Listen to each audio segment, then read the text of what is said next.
NEET அகைன்ஸ்டா இருக்காங்க, இல்லைன்னு சொல்லல. ஆனா அது வந்து வெறும் வாயிலேயே பேசுற மாதிரி எங்களுக்கு தோணுது. அதுக்காக இறங்கி ஸ்டெப் எடுத்த மாதிரி எங்களுக்கு தெரியல. எப்படின்னா இன்னும் அது மோடிக்கு வந்து ஒழுங்கா ரீச் ஆச்சா இல்லையானே தெரியல. எப்படி ரீச் ஆகுதுன்னா இப்போ வந்து அனிதா அவங்க சூசைட் பண்ணிட்டாங்க. அந்த சூசைடு மட்டும் தான் அவங்களுக்கு ரீச் ஆகுது. அந்த டைம்ல தான் அவங்க வந்து வராங்க, பாக்குறாங்க, செய்யறாங்க. ஆனா நம்ம வந்து சொல்றோம் இப்ப நீட்டுக்கு வந்து அகேன்ஸ்ட் நீட் வந்தா வேண்டான்ற மாதிரி. அப்போ வந்துட்டு யாருமே கண்டுக்கவே மாட்டுறாங்க. நம்ம எப்படி இப்போ ஒரு சூசைட் நடந்தாதான் இப்போ கத்தி படத்துல எப்படி விஜய் இது இந்த அந்த சீன்ல வந்து அந்த ஃபார்மர்ஸ் எல்லாமே செத்த பின்னாடி தான் அந்த மீடியா அந்த மாதிரிலாம் வர்ற மாதிரி இருந்துச்சு இல்லைங்களா? அந்த மாதிரி தான் இதுலயும் இப்போ யாருன்னா அரசியல்வாதிகளை சொல்றேன். ஏன்னா இவர் வந்து இவர் வாயில மட்டும் தான் இப்போதைக்கு பேச முடியும். ஏன்னா இவர்கிட்ட இப்ப பவர் எதுவுமே இல்லை. ஸோ இவர் வாயில பேசுறது ஒரு பெஸ்ட் நல்ல ஆக்ஷன் தான் நினைக்கிறேன். அப்படின்னு சொல்ல மாட்டேன் நானு. இருந்தவங்களும் செய்யும் நாலேஜ் இருந்து அதுலயே ஊறி போயிட்டு கொஞ்சம் சர்வீஸ் பண்ணாங்கன்னா ஒரு நல்ல டாக்டர் நான் சொல்லுவேன்.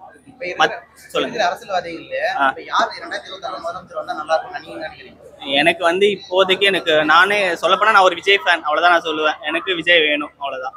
மற்றபடி எனக்கு எதுவுமே தெரியாது. கன்ஃபார்மா வந்தா ஒரு டிஃப்ரென்ஸ் இருக்கும்னு எனக்கு தெரியுது. ஏன்னா இங்க நடக்கிறதெல்லாம் பார்த்துட்டு ஒருத்தர் அந்த ஆட்டிடியூட வச்சே கண்டுபிடிக்கலாம் இல்லைங்களா? First impression is the best impression சொல்லுவேன். நான் இன்னைக்கு தான் ஃபர்ஸ்ட் விஜயை பாக்குறேன் நான் நேர்லன்னு வச்சுக்கோங்க. அந்த ஃபர்ஸ்ட் இம்ப்ரெஷன்லயே எனக்கு ரொம்ப பிடிச்சிருச்சு அவரை. எப்படி சொல்றதுன்னா ஒரு மூஞ்சி கூட சொல்லிக்க மாட்டாரு. ஒருத்தர் வந்துட்டு இப்பெல்லாம் இப்ப நீங்களே இத்தனை பேர் என்ன கூப்பிடுறீங்க செய்யறீங்கன்னு வச்சுக்கோங்க, எனக்கே கொஞ்சம் ஒரு மாதிரி ஒரு ஃபீல் ஆகும், என்னடான்ற மாதிரி. அவர் அவ்வளவு பெரிய ஐக்கானா இருந்துட்டு ஒருத்தர்கிட்ட கூட அந்த மூஞ்சி சுளிக்காம டாப் டு பாட்டம் பாக்குறாரு ஒருத்தரையும். இப்போ 5 பேர் கூட போறாங்கன்னா டாப் டு பாட்டம் எல்லாத்தையும் பார்த்துட்டு அதுக்கப்புறம் தான் அவரோட ஒப்பீனியன் சொல்லி எதனா ஒண்ணு சாப்பிட்டீங்களா அந்த மாதிரி அதெல்லாம் ஒரு மனசு வரணும்ன்ற மாதிரிதான் எனக்கு ஃபீல் ஆகுது. சும்மா அவர் வாய் வழியில இருந்து சொல்லாம அவர் சொன்ன மாதிரி அந்த நெஞ்சில் குடியிருக்கும்ன்றாங்க பாருங்க, அந்த நெஞ்சில இருந்து வருதுன்னு தான் நான் ஃபீல் பண்றேன். நீட்டு நடக்கக்கூடாதுன்னு நான் சொல்ல மாட்டேன். நீட் நடந்தா அது ஃபேரா நடக்கணும். எப்படின்னா இப்போ வந்து அந்த கொஸ்டின் பேப்பர்ஸ் லீக் பண்ணாங்க. அந்த கொஸ்டின் பேப்பர் லீக் பண்ணா அந்த குறிப்பிட்ட இப்போ அந்த 61 பேருக்கு மட்டும் கொஸ்டின் ஃபர்ஸ்ட் தெரிஞ்சது. அந்த 61 பேர் வெறும் 10,000 ரூபாய் காசுக்கு எல்லாருக்குமே வித்து அந்த கொஸ்டின் பேப்பர்ஸை எல்லாருக்குமே லீக் பண்ணி வெறும் 10,000 ரூபாயில அவன் மெடிசன் முடிச்சுட்டு போயிடுறான். அப்ப எல்லாரும் எப்படின்னா வெறும் போலி டாக்டர்ஸ் மட்டும் தான் வர போறாங்க, ஒரு நல்ல டாக்டர்ஸ்ன்றது வரமாட்டாங்க. அதுவே நம்ம கட் ஆஃப் பேசிஸ்ல எடுத்திருந்தாங்கன்னா நம்ம இந்த 12th எடுக்கிற மார்க்கை வச்சுதான் அவங்க டாக்டர்ஸ் பண்ணிட்டு இருந்தாங்க. ஃபர்ஸ்ட் வெறும் கட் ஆஃப் பேசிஸ்னா அந்த 12th எடுக்கிற மார்க் அதுல வெறும் நல்லா படிக்கிறவங்க மட்டும் தான் வந்துட்டு இருந்தான். வெறும் நல்லா படிக்கிறவங்க இருந்தா அப்போ வந்து அந்த சர்வீஸ் வந்து கொஞ்சம் கரெக்டா இருக்கும். வெறும் பேப்பர் லீக் பண்ணிட்டு அது இதுன்னு பண்றதுல வந்துட்டு எங்களுக்கு வந்து எந்த உடன்பாடும் இல்லை மோஸ்ட்லி. இன்னொன்று நீட் நடந்தால் கொஞ்சம் ஃபேராக நடக்கட்டும். ஃபேராக நடந்தால் ரொம்ப நல்லது. ஏன்னா இப்போ வந்து கட் ஆஃப் பேசிஸ்னா வெறும் தமிழ்நாடு காலேஜஸில் வந்து தமிழ்நாட்டில் மட்டும்தான் நம்ம படிக்க முடியும், மெடிக்கல் காலேஜஸில். வெளியே ஸ்டேட்லலாம் படிக்க முடியாது. ஆனால் நீட்டில் எப்படின்னா நம்ம எடுக்கிற மார்க்கை வச்சு நம்மளை வந்து டிஃப்ரெண்ட் ஸ்டேட்ஸ் இப்போ 29 ஸ்டேட் இருக்குன்னா அது எல்லாத்துலேயுமே பிரித்து போடுவாங்க நீட் எக்ஸாமில் வந்துட்டு. அந்த பிரித்து போடுறப்போ நம்ம வந்து அந்த புதுசாக கற்றுக்கலாம். அந்த மெடிசன்ஸ் அவங்க என்ன ப்ரோட்டோகால் ஃபாலோ பண்ணுறாங்க. இப்போ தமிழ்நாடுன்னா இங்கே ஒரு ப்ரோட்டோகால் ஃபாலோ பண்ணுவாங்க.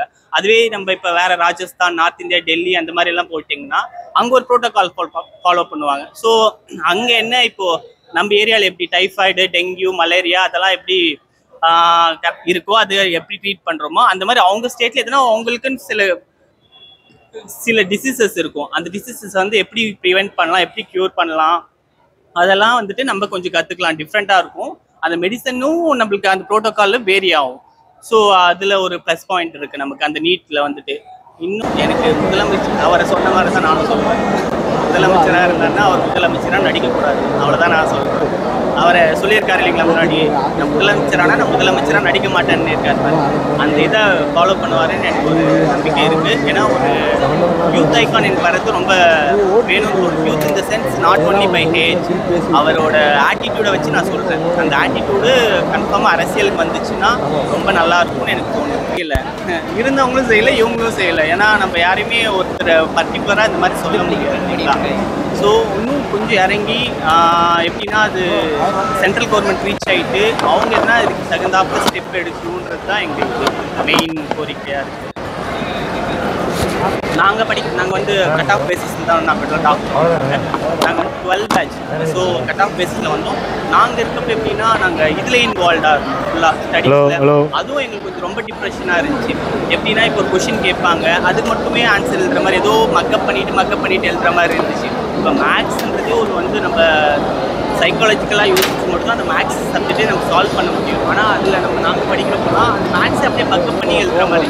ஆனால் நீட் வந்தப்போ யோசிக்கிற தன்மை ஐ மீன் ஸ்டூடெண்ட்ஸ்க்குலாம் இருக்குது. அது யோசிச்சு எழுதுகிறப்போ கொஞ்சம் புதுசாக அவன் ஜென்ரல் நாலேஜ் இம்ப்ரூவ் ஆகும்ன்றது எனக்கு ஒரு அபிப்பிராயம் இருக்குது. ஆனால் அது ரொம்ப பேராக நடக்கும். இந்த லீக் பண்ணிட்டு அந்த மாதிரி பண்ணுறது ரொம்ப வஸ்ட்டாக இருக்குது. ஆமாம், அந்த மாதிரி அதுதான் சொல்கிறேன் இல்லைங்களா, அந்த கோர்ஸ் இன்னும் இந்த நீட்டில் வரலன்னு நான் சொல்கிறேன். அந்த இப்போ எப்படி ஜல்லிக்கட்டுக்கு அந்த கோர்ஸ் வந்தோடனே தான் அவங்க வந்து இதானாங்க, சரிங்களா. ஆனால் இப்போ வந்துட்டு அந்த கோர்ஸ் மட்டும் சும்மா அந்த கும்பலாக இருக்க இடத்துல ஐ மீன் இப்போ இந்த மக்கள் கூட்டம் இருக்குன்னா அந்த இடத்துல மட்டும் பேசிட்டு போயிட்டால் நமக்கு ஒரு இம்பேக்ட் கிடைக்கும்ன்றது வந்து எனக்கு தெரியல கொஞ்சம். ஆமாம், அவ்வளோதான் நான் நினைக்கிறேன். அப்படி தான் நான் நினைக்கிறேன். மற்றபடி அந்த இம்பேக்ட் வந்து புரியல. உண்மையே சொல்லப்போனால் அதுதான் நடந்துட்டு இருக்கு. இப்போ இவங்க எப்படி யோசிக்கிறாங்கன்னா, இன்னொரு யாராவது சாக மாட்டேன். நீட் எக்ஸாம் நடந்துச்சு, இந்த கொஷின் பேப்பர் பிஜிஸில் வந்து நீட்டு கொஷின் பேப்பர் லீக் ஆச்சு, அதில் எவனா சாக மாட்டானா அதை வந்து நம்ம பெருசு பண்ண முடியாதான்றது. இப்போ ப்ரெஸ்ஸை நான் தப்பாக சொல்ல மாட்டேன், ஏன்னா ப்ரெஸ் வந்து அது ஒர்க் அதுதான். ஆனால் அரசியல்வாதிக்கு அதுவே அரசியலாகக்கூடாதுன்றது தான் என்னோட கோரிக்கை. சந்தோஷ், டாக்டர் சந்தோஷ் சொல்லுங்கள். கோரிக்கைன்னா இது இப்போ நடந்துட்டு மக்களுக்கு உண்மைதான். ரோட்ஸ் வேணும். நீங்கள் ஒன்று ரொம்ப நாலேஜ், 2 விஷயத்தில் டாக்டர் ஆகலாங்க. ஒன்று வந்து நாலேஜ் இருந்தால் டாக்டர் ஆகலாம், இல்லைன்னா காசு இருந்தால் டாக்டர். காசு இருந்து டாக்டர் ஆனால் அது வந்து நான் வந்து ஒரு போலி டாக்டரை தான் நான் பார்ப்பேன், தவிர ஒரு ஜென்ரல் நாலேஜபிள் பர்சனாக நான் பார்க்குறேன். அவ்வளோதான். அவங்க அந்த இது இருந்து பிடிச்சிருந்தா லைக் பண்ணுங்கள், ஷேர் பண்ணுங்கள், சப்ஸ்கிரைப் பண்ணுங்கள்.